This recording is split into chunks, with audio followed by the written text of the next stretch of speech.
Pero one thing I figure out, nalaman ko, sobrang dami ng pupo ng kambing. Oh, uy, calling naman the attention of our provincial government. I understand.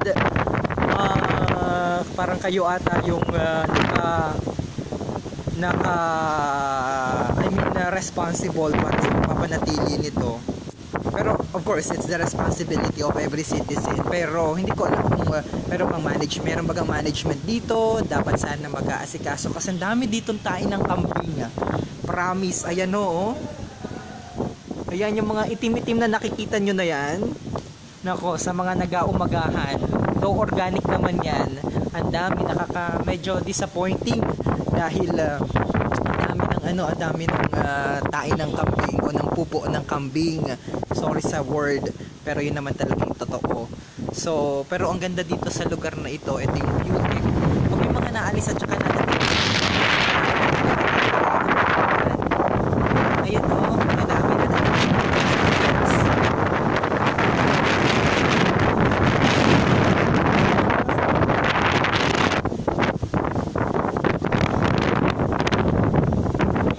May picture na kayo?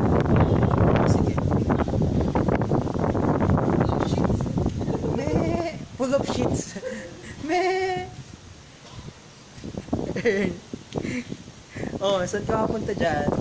Oh, akit din siya sa taas. Go! Go, go, go, go! Go, go, go, go!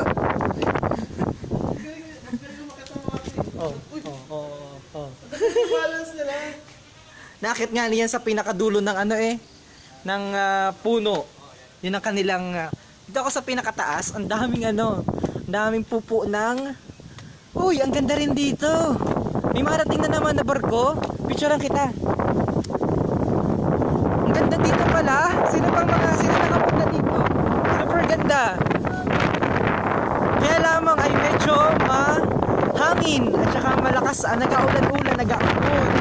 So hindi namin makita masyado yung total. Kakalula Ang ganda dito. Lakas pa na hangin dyan kami. Lupa. Grabe lakas na hangin. Hindi namin masyado makita yung paligid dahil natatapunan ng ulap dahil malakas ang hangin.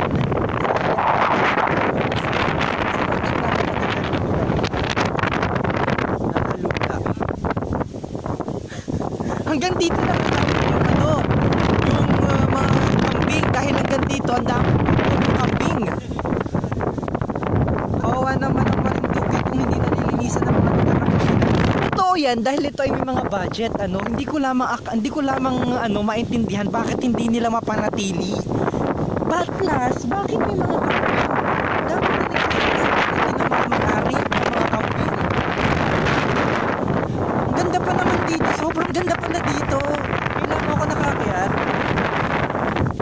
Ang mga kasama ko yan. Sige.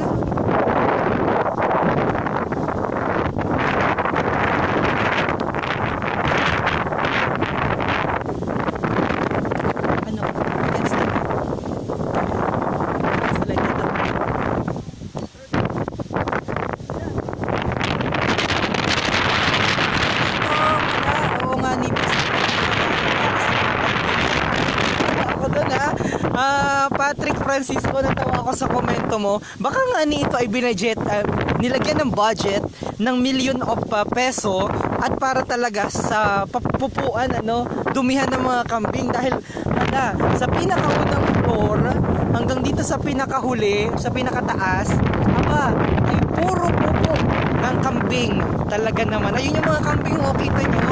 Sino ba ang mga may-ari na rin? Dapat na rin inatingnan din ng barangay sapat lamang na mabigyan na ng ginawa na nga ng provincial government ay bakit hindi naman ng parte ng barangay na panatilihin naman yung kalinisan dito sa lugar.